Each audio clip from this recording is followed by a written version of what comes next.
David DS Diving, December 13th. Hector Drive dock.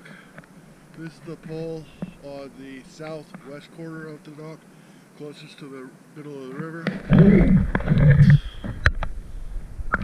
There are 5 poles out here, so I'm going to call this pole number 1 on the river side.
This pole is absent of defects, can be wrapped.